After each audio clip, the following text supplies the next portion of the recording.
We can probably all agree that education is important, right? That's pretty universal. But I want you to think back to your time in school and see if you can remember something. See if you can remember a time when you were actually taught how to think, where the lesson you were being given was specifically teaching little you as a kid with big wide eyes and a sponge-like brain how to go about the business of thinking. Now, if your experience was anything like mine, you'd probably struggle to think of a single instance where that occurred. And when you think about it, that's completely insane, isn't it? In the at least, 10 years that we all spend in school, we get taught all sorts of knowledge, like, this plus this equals that, such and such happened in 19 which is great, but the actual teaching of how to think, not so much, right? So the idea I'd like to share today is that we need to teach kids how to think, not what to think.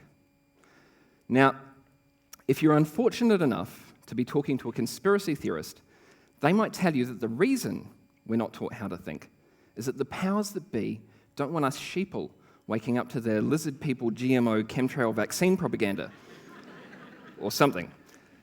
But I suspect the real reason is quite substantially more boring and plausible. As Sir Ken Robinson identified in his wonderful TED Talk on how schools kill creativity, it's just kind of how the school system responded to industrialization. And now it's a big entrenched bureaucracy and bloody hard to change, right? And remember, we set this whole education system thing up around the same time that we thought hitting kids with sticks was a good idea.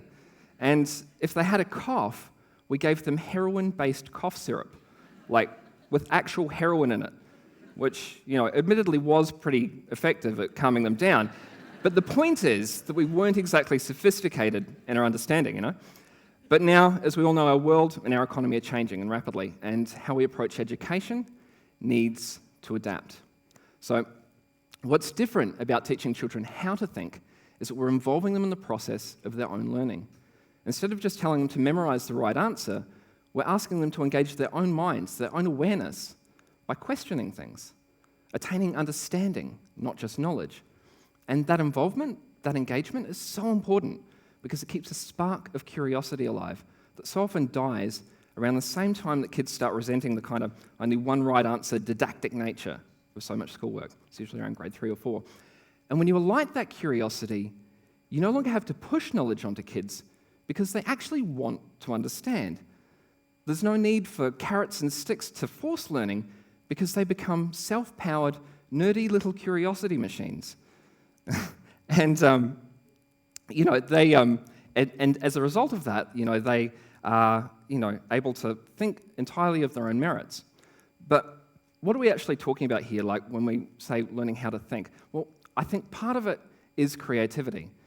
But creativity isn't just some self-indulgent feely thing. It largely defines us as a species. I mean, when you think about it, almost every great innovation, political theory, or scientific breakthrough has sprung from creative thinking, right? So from Plato to Einstein, from agriculture to iPads, because creative thinking is, in essence, nothing more than making new connections. But to be clear, what I'm talking about here isn't creative expression. Art's great, but what I'm advocating is less like art and more like design. And the difference between art and design is that art is an expression, whereas design solves a problem. So the point of teaching kids how to think creatively is to teach them how to be adaptive, how to innovate in order to solve problems. Not sitting in a loft with red wine ciggies and a black skivvy suffering the burden of no one understanding their artistic genius, but sitting in a planning meeting or a startup incubator or anywhere else in the real world that contributes to our real world economy. So our schools need to teach creative thinking, but I think that's only half of it. Because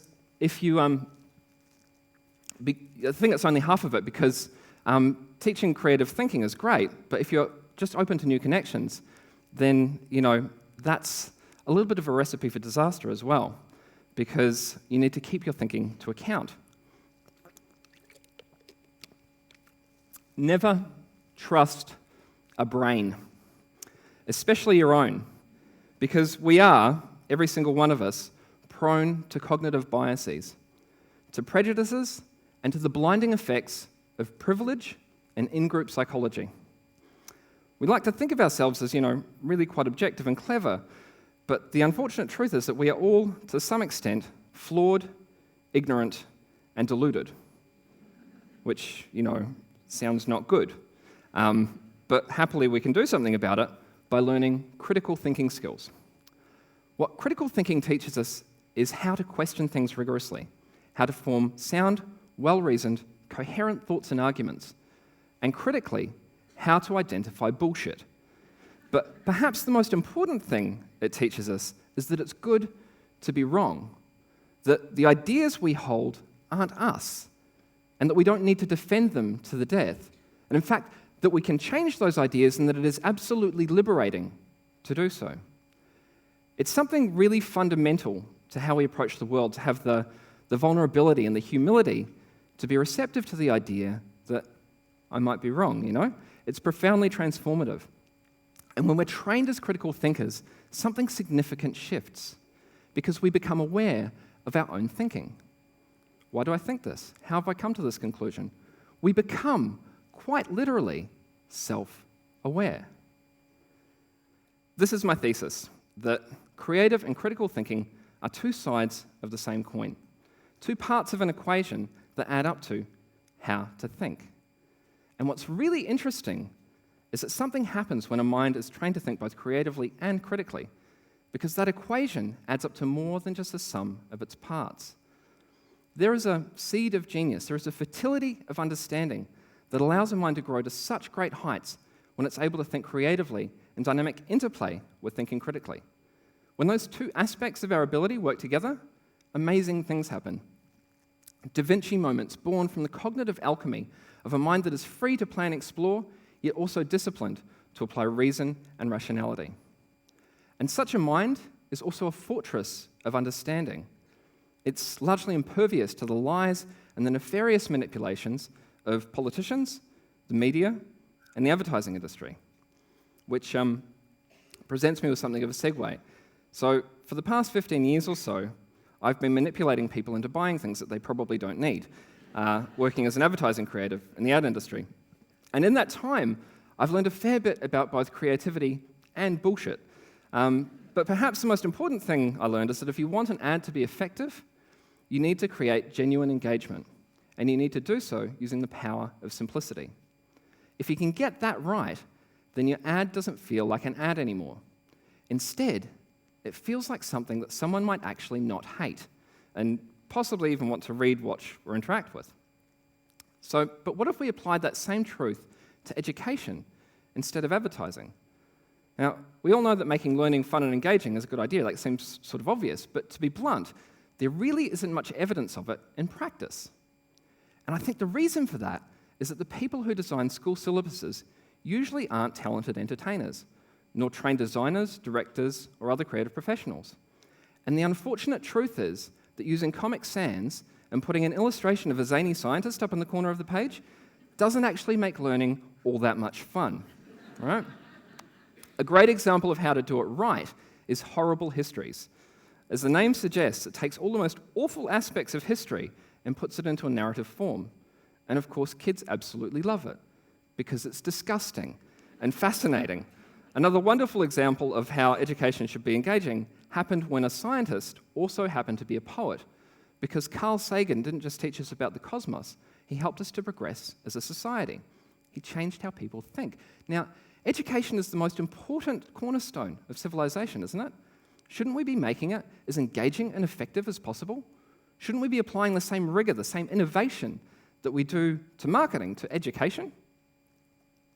So, a couple of years ago, I was teaching my own boys about logical fallacies, which is an area of critical thinking.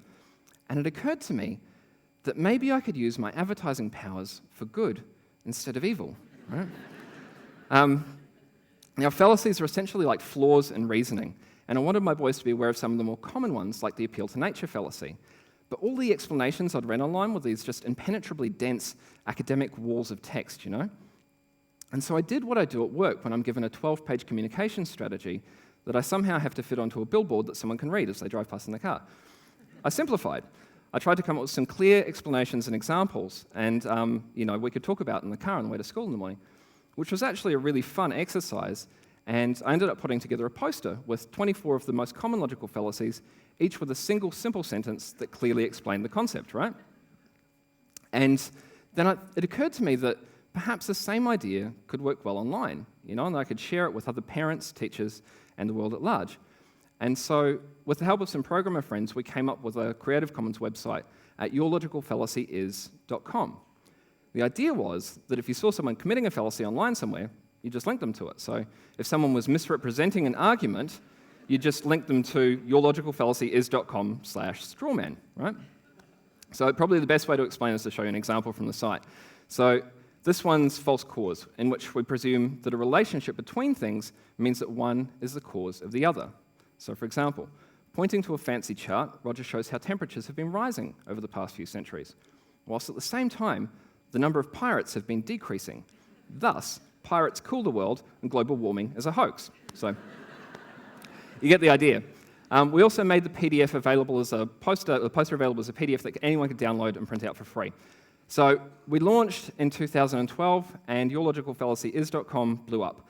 It was tweeted by the likes of the lovely Mr. Stephen Fry, PC Myers, Wikipedia's Jimmy Wales, our own Dr. Carl, amongst thousands of others.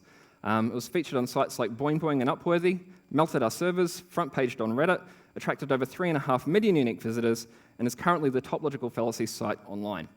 It's getting around 10,000 unique visits a day, and most awesomely, the poster is currently being featured in many thousands of classrooms and other kids' bedrooms all around the world. So,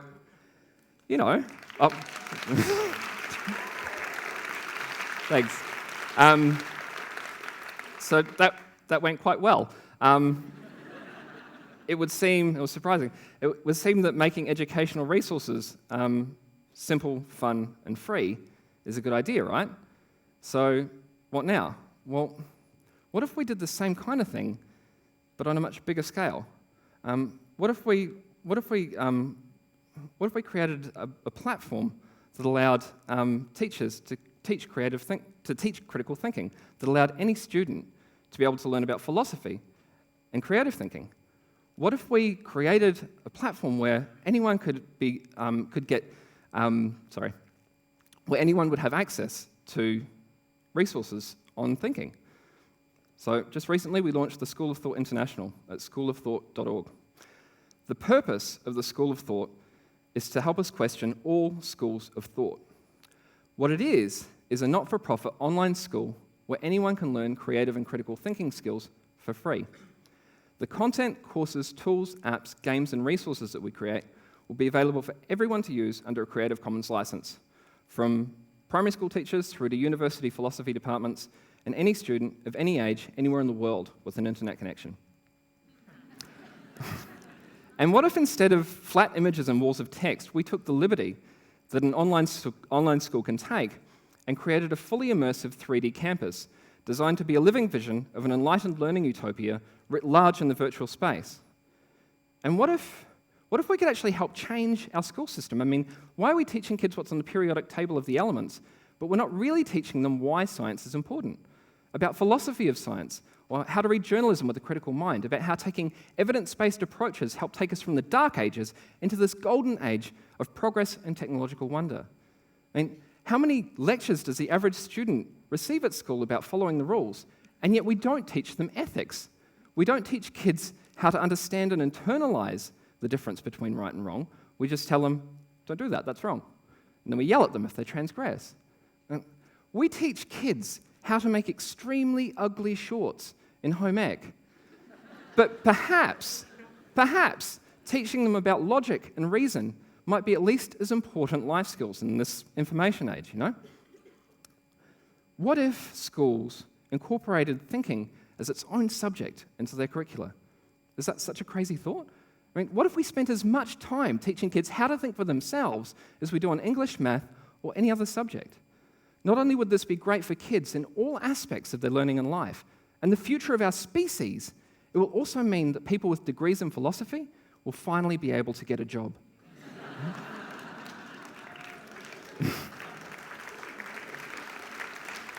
So, we're we're approaching perhaps the most important and volatile period in all of human history. Now more than ever, we need to teach kids how to think, not what to think.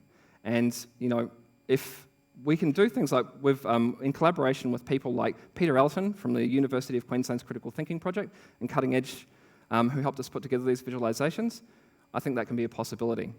I hope you find this to be an idea worth spreading. Thank you.